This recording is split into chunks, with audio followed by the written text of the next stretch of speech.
رد عمل بڑا ہی ڈرامائی ہوگا۔ وہ اپنی فوج کے ساتھ لوٹے گا اور حملہ آور فوج کو مکمل طور پر تباہ کر دے گا اور اسرائیل کو بچائے گا اور بحال کرے گا۔ اس کی واپسی کا نشان عالمی سطح پر تاریکی کی صورت میں ہوگا اور پوری کائنات ہل جائے گی۔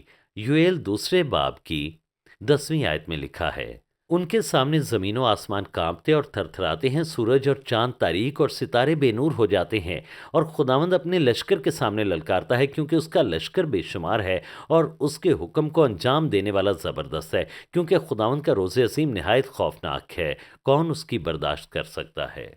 سوال ہے کہ کون برداشت کر سکتا ہے؟ صرف وہ جو اپنا بھروسہ مسیح پر رکھتے ہیں۔ اس کے رد عمل کا ذکر 18ویں آیت میں ہے اور یہاں پر لکھا ہے تب، یعنی جب وہ توبہ کریں گے۔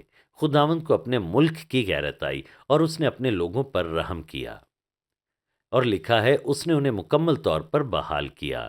لکھا ہے پھر خداوند نے اپنے لوگوں سے فرمایا، میں تم کو اناج اور نئی مے اور تیل عطا فرماؤں گا اور تم مجھ سے سیر ہوگے، اور میں پھر تم کو قوموں میں رسوا نہ کروں گا۔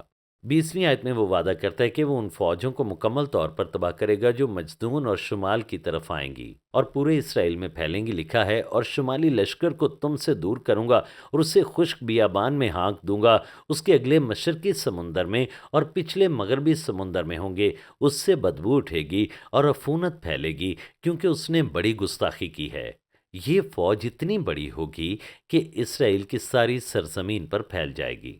پھر 21ویں سے 27ویں آیت میں بیان کیا گیا ہے کہ 1000 سالہ بادشاہی میں مکمل بحالی ہوگی، اور اس کا اختتام 27ویں آیت میں ہے، جو یقیناً پورا ہوگا۔ تب تم جانو گے کہ میں یعنی مسیح اسرائیل کے درمیان ہوں، اور میں خداوند تمہارا خدا ہوں اور کوئی دوسرا نہیں، اور میرے لوگ کبھی شرمندہ نہ ہوں گے۔ مسیح شخصی طور پر یروشلم میں اسرائیل کے درمیان سکونت کرے گا۔ پھر 28ویں اور 29ویں آیت میں بادشاہی میں روح کے نزول کو بیان کیا گیا ہے، اور اس کے بعد میں ہر فرد بشر پر اپنی روح نازل کروں گا، اور تمہارے بیٹے بیٹیاں نبوت کریں گے، تمہارے بڈھے خواب اور جوان رویا دیکھیں گے، بلکہ میں ان ایام میں غلاموں اور لونڈیوں پر اپنی روح نازل کروں گا۔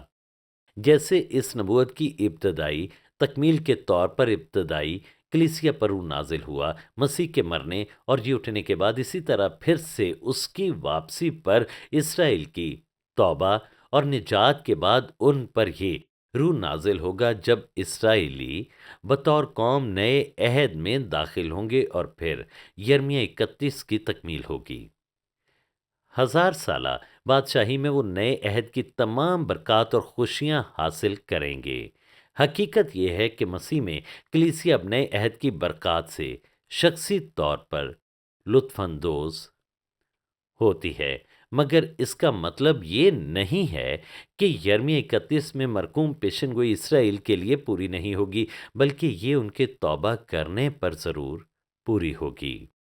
تو یوئیل 2 ہمیں یہ بھی سکھاتا ہے کہ ان کی مکمل بحالی کا انحصار اسرائیل کی قومی توبہ پر ہے، اور یوئیل دوسرے باب کی 30ویں اور 31ویں آیت میں اسرائیل کو بچانے کے لیے مسیح کی واپسی کے پہلے کے واقعے کو بیان کیا گیا ہے، اور یہ ایک شاندار نبوت ہے، اور یہ یوئیل دوسرے باب کی 30ویں اور 31ویں آیت میں انتہائی وضاحت کے ساتھ بیان کیا گیا ہے۔ اور میں زمین و آسمان میں عجائب ظاہر کروں گا، یعنی خون اور آگ اور دھوئیں کا ستون، اس سے پیشتر کہ خداوند کا خوفناک روز عظیم آئے، آفتاب تاریک اور مہتاب خون ہو جائے گا۔ آسمان میں یہ نشان اعلان کرتے ہیں کہ مسیح واپس لوٹنے کو ہے۔ مہتاب کا خون ہونا بتاتا ہے کہ خدا کے لوگوں یعنی اسرائیل نے توبہ کی ہے اور یسوع کے خون کے وسیلے بچائے گئے ہیں، یعنی مسیح کی واپسی کے لیے راہ تیار ہو چکی ہے۔ سورج کا تاریک ہونا بتاتا ہے کہ وہ دنیا کی عدالت کرنے کو ہے اور شریروں سے اپنی روشنی ہٹا لے گا۔ یہ بھی ظاہر کرتا ہے کہ اس دن صرف وہی جلال پائے گا اور دوسری کوئی روشنی نہیں ہوگی۔ 32ویں آیت تصدیق کرتی ہے کہ ان واقعات کی بنیاد خداوند کی واپسی کی طرف لے جاتی ہے، جب اسرائیل کی قومی توبہ اور نجات ہوگی، اور وہ خداوند کو پکاریں گے کہ وہ انہیں بچائے۔ لکھا ہے اور جو کوئی خداوند یعنی یہوہ کا نام لے گا نجات پائے گا، کیونکہ کوہ سیون اور یروشلم میں جیسا خداوند میں فرمایا بچ نکلنے والے ہوں گے، اور باقی لوگوں میں جن کو خداوند بلاتا ہے۔ تو یہ بلانا یہاں دو رہائیوں کی بات کرتا ہے۔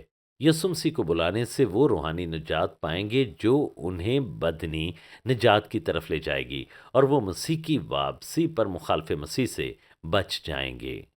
آسمان میں یہ نشان مسیح کی واپسی سے متعلق ہیں جو کہ بہت جلد آئے گا، اور یہ اسرائیل کی توبہ اور نجات کے بعد ہوگا۔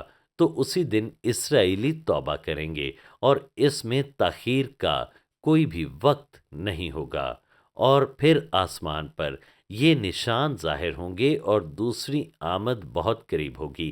اور یہ سب کچھ دیکھنے کے بعد میں آپ کے سامنے اس ترتیب کا چھٹا واقعہ بیان کرتا ہوں کہ یروشلم مخالف مسیح کے سامنے گر جائے گا۔ زکریا 12ویں اور 13ویں باب میں ہم یروشلم کا محاصرہ دیکھتے ہیں اور خداوند واپس آنے کو تیار ہوگا، اور پھر ہم زکریا 13ویں باب میں اسرائیل کی توبہ دیکھتے ہیں۔ بعد کے واقعات بہت جلدی جلدی ہوں گے، ان میں کوئی تاخیر نہ ہوگی، اور اسرائیل کے توبہ کرنے اور نجات پانے کے فوراً بعد زکریا 13ویں باب میں یہ ذکر ہے کہ آخر کار یروشلم گر جائے گا۔ زکریا 14ویں باب کی دوسری آیت میں مرقوم ہے۔ یہاں پر کچھ اس طرح سے لکھا ہے، غور سے سنیں۔ کیونکہ میں سب قوموں کو فراہم کروں گا کہ یروشلم سے جنگ کریں اور شہر لے لیا جائے گا۔ اور پھر اگلی آیت میں لکھا ہے، تب یعنی جب پھر سے سنیں، جب شہر لے لیا جائے گا اور لگے گا سب کھو گیا، تب لکھا ہے خداوند خروج کرے گا اور ان قوموں سے لڑے گا جیسے جنگ کے دن میں لڑا کرتا تھا۔ تو اسرائیل کی توبہ اور یروشلم شہر کا لیا جانا اس کا دراصل محرک ہوگا، جب خدا آخری واقعات کا آغاز کرے گا جو اس کی واپسی کی طرف لے جائیں گے، جب وہ دشمنوں کو مارے گا اور اپنے لوگوں کو مخلصی دے گا۔ وہ شخصی طور پر اپنے اظہار سے پہلے دشمنوں کے خلاف ایکشن لینا شروع کر دے گا تاکہ اس کی طاقت کو بے اثر کرے، تاکہ وہ اس کے لوگوں کو تباہ نہ کر سکیں۔ اور پھر اگلا نقطہ نمبر 7 ہے، قہر کا 7واں پیالہ انڈیلے جانے سے بڑا شہر بابل تباہ ہو جائے گا۔ پہلا قدم جو وہ اٹھائے گا وہ بابل کی مکمل تباہی ہوگی جو کہ مخالف مسیح کا دارالحکومت ہے، اور پھر وہ دنیا کے تمام باقی شہروں کو تباہ کرے گا، اور پھر دنیا کی تمام سلطنتوں کو وہ تباہ کرے گا۔ خدا کے دارالحکومت یروشلم شہر کے مخالف مسیح کی طرف سے لیے جانے کے نتیجے میں خدا کا فوری رد عمل آئے گا، یعنی وہ مخالف مسیح کا دارالحکومت تباہ کرے گا، اور یہ قہر کا 7واں پیالہ انڈیلے جانے کے وسیلے ہوگا جس کا ذکر مکاشفہ 16 میں ہے۔ اور 7ویں نے اپنا پیالہ ہوا پر الٹا، اور مقدس کے تخت کی طرف سے بڑے زور سے یہ آواز آئی کہ ہو چکا۔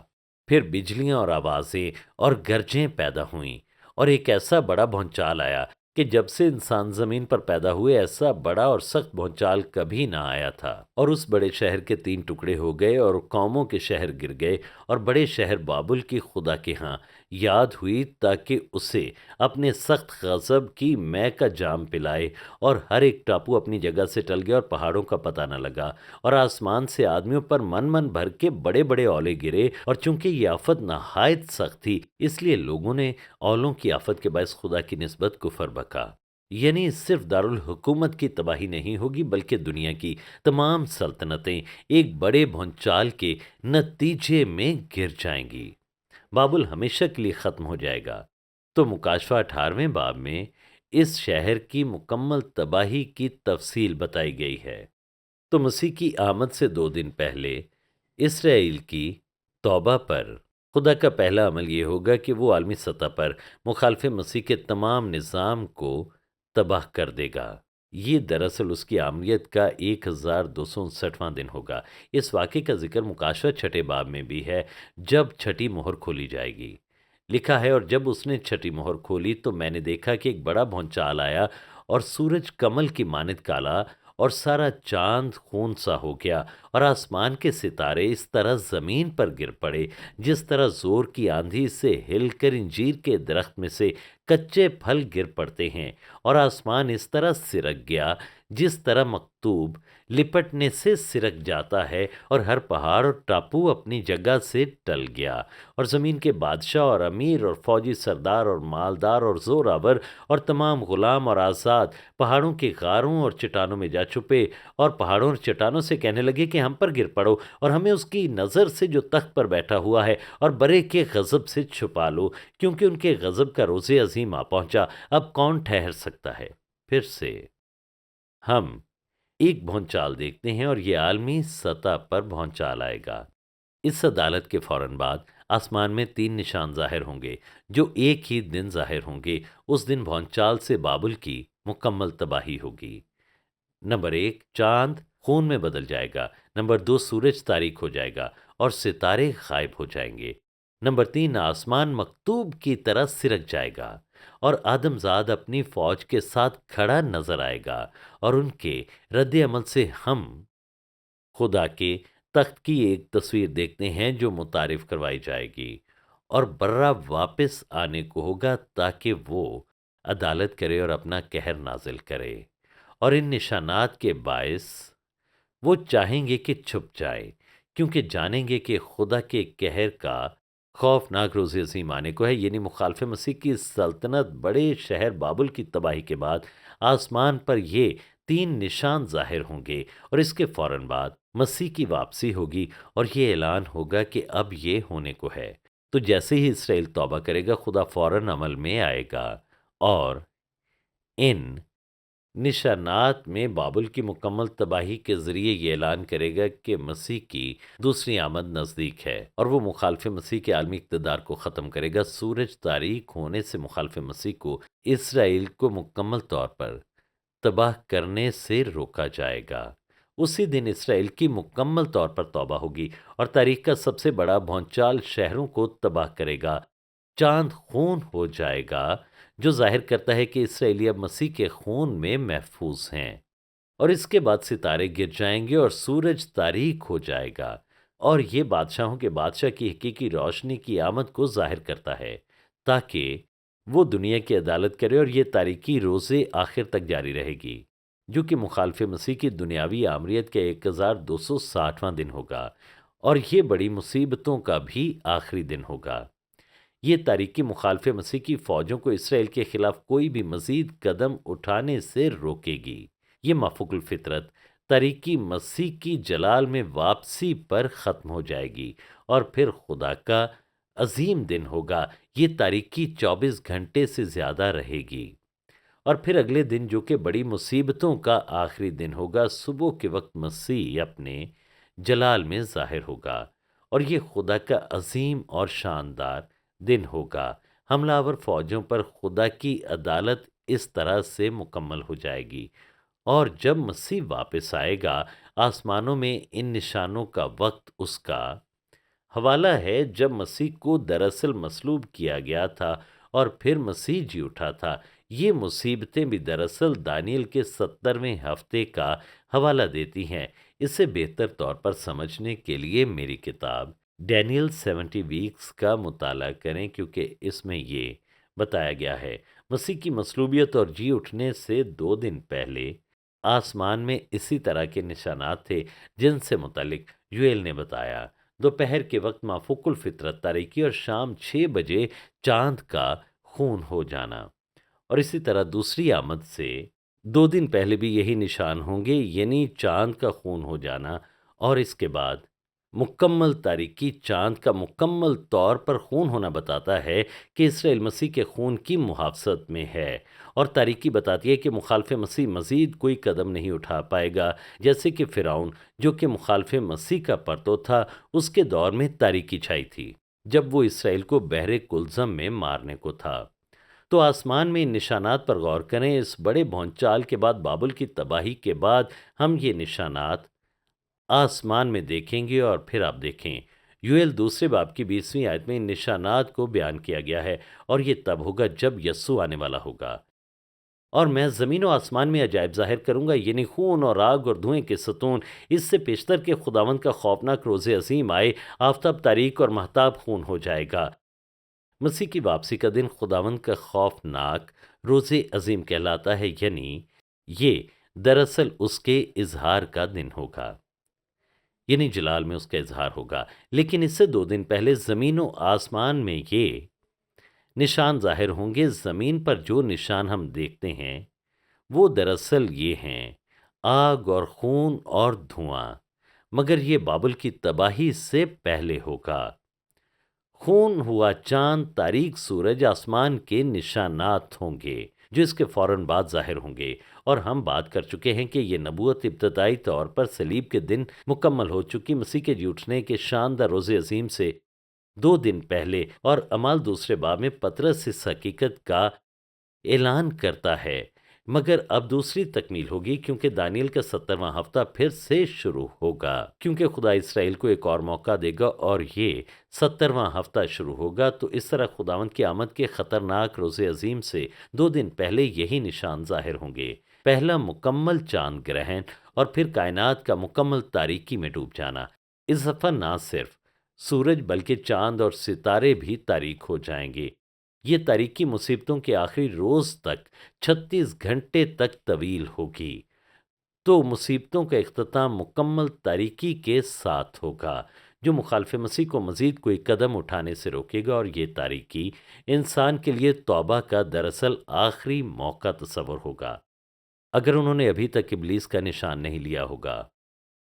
اور یہ تاریکی اس کی فوری واپسی کا اعلان ہوگا، اور اس کے بعد مسیح کے جلال کے اظہار کا دن ہوگا، جب یسوع اس جنگ میں شخصی طور پر مخالف مسیح کی فوجوں کو ہلاک کرے گا، خدا قادر کے روز عظیم پر۔ چاند کا خون ہونا ظاہر کرتا ہے کہ تمام اسرائیل اب مسیح کے خون کی حفاظت میں ہیں، اور اب مسیح کی واپسی کا راستہ تیار ہو چکا، اور مکمل تاریکی کے فوراً بعد مخالف مسیح کی فوجیں اپنے راستے میں ہی پھنس جائیں گی۔ سورج تاریک ہو جائے گا، جو خدا کی روشنی سے دراصل الگ ہو جائے گا، اور یہ عدالت کو ظاہر کرتا ہے کہ اس نے شریروں پر سے روشنی اٹھا لی۔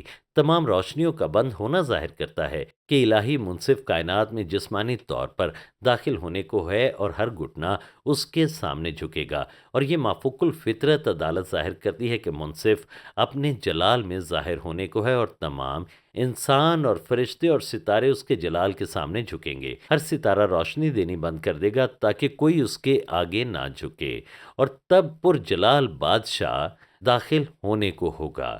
کوئی اس پر کچھ نہ بول پائے گا، کچھ بھی خود سے ظاہر نہ ہوگا۔ ایک بڑی خاموشی ہوگی، اور تمام آنکھیں اس پر لگی ہوں گی، اور کچھ بھی اس کے جلالی داخلے سے ہماری نظریں ہٹا نہ پائے گا۔ اور اس طرح ہر روشنی چھپ جائے گی تاکہ اس کے روز عظیم پر ہر ایک آنکھ اسے دیکھے۔ روشنی کے ختم ہونے کے بعد بھی وہ دنیا پر دن اور رات حکمرانی کرے گا۔ اس سے یہ بھی ظاہر ہوتا ہے کہ تمام دنیا سے خدا تمام حکمرانوں کو ان کے اختیار سے ہٹا دے گا، بھلے وہ انسان ہوں یا فرشتے، کیونکہ وہ مکمل طور پر ایک نیا نظام لائے گا۔ یہ خدا کا خطرناک روز عظیم ہوگا، اور صرف اسی کی روشنی سے دنیا روشن ہو پائے گی۔ یہ ایک منفرد دن ہوگا جس کے بارے میں زکریا 14ویں باب میں بتایا گیا ہے، اور اس روز روشنی نہ ہوگی اور اجرام فلک چھپ جائیں گے۔ یہ ایک دن ایسا ہوگا جو خداوند ہی کو معلوم ہے۔ وہ نہ دن ہوگا نہ رات، لیکن شام کے وقت روشنی ہوگی، یعنی یہ 24 گھنٹوں کا دن ہوگا، اور روشنیاں پھر سے ظاہر ہونے لگیں گی۔ تو جب یسوع لوٹے گا تو زمین پر جو واحد روشنی ہوگی وہ اس کے جلال کی روشنی ہوگی۔ وہ بتائے گا کہ وہ دنیا کا نور ہے۔ شکائنہ جلال پیدائش 1 کے مطابق دنیا کو روشن کرے گا، اور یہ دن کے آخر تک جاری رہے گا، جب اس کا کام مکمل ہو جائے گا، اور پھر سورج، چاند اور ستاروں کو ظاہر ہونے کی اجازت ہوگی۔ یوئیل دوسرے باب کے مطابق خدا کے خطرناک روز عظیم پر پہلے تاریکی ہوگی۔ پھر یسوع اس واقعے سے متعلق اعلان کرتا ہے کہ یہ مصیبتوں کے اختتام پر ہوگا۔ متی 24 میں وہ مخالف مسیح کی فوجوں کے بارے میں بتاتا ہے کہ وہ گدھوں کی طرح مردار پر جمع ہوں گی، اور پھر وہ آنے والے واقعات کی ترتیب بتاتا ہے۔ لکھا ہے، اور فوراً ان دنوں کی مصیبت کے بعد سورج تاریک ہو جائے گا، اور چاند اپنی روشنی نہ دے گا، اور ستارے آسمان سے گریں گے، اور آسمانوں کی قوتیں ہلائی جائیں گی، اور اس وقت ابن آدم کا نشان آسمان پر دکھائی دے گا، اور اس وقت زمین کی سب قومیں چھاتی پیٹیں گی، اور ابن آدم کو بڑی قدرت اور جلال کے ساتھ آسمان کے بادلوں پر آتا دیکھیں گے۔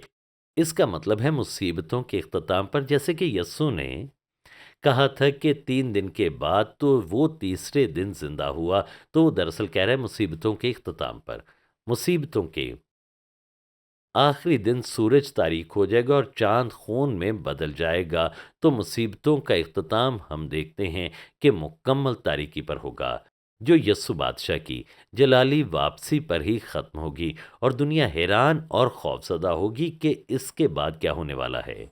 کہ یوئیل تیسرے باب میں دراصل اسے بیان کیا گیا ہے۔ آپ اسے غور سے سنیں۔ گروہ پر گروہ انفصال کی وادی میں ہے، کیونکہ خداوند کا دن انفصال کی وادی میں آ پہنچا۔ سورج اور چاند تاریک ہو جائیں گے اور ستاروں کا چمکنا بند ہو جائے گا، اور ہم اس کے بعد یہ دیکھتے ہیں کہ یسایہ 13ویں باب میں بھی بیان ہوا ہے کہ مصیبتوں کا اختتام مکمل تاریکی پر ہوگا۔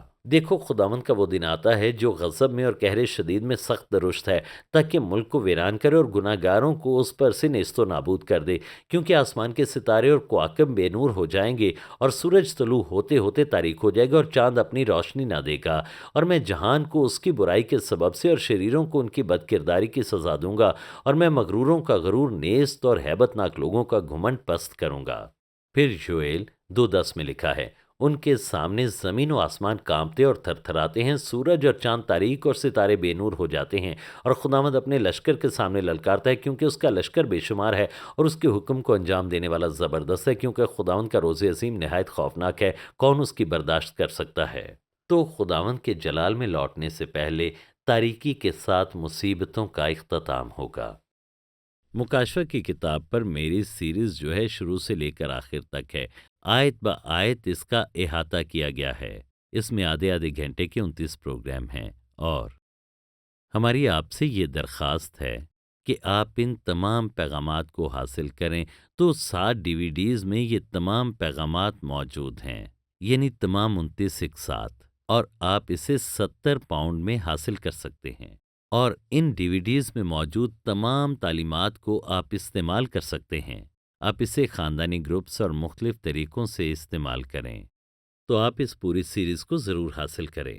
Shekinah Bible Ministries were founded by Dr. Tahira Salim and Reverend Dr. Asher Salim on 27th October 1998. The foundation of organization was laid by Reverend Dr. Shahid Siraj Deen, who was called home by God on 14th Feb 1998. The organization commenced its working through Bible Institute and then by the grace of God developed following establishments: Shekinah Bible Church, Shekinah Sunday School, Shekinah Movie Society, Shekinah Messaging Services, Shekinah Adult Youth, Daughters of Shekinah, Shekinah Bible Institute, Shekinah News, Shekinah Medical Camp, Shekinah EMAG,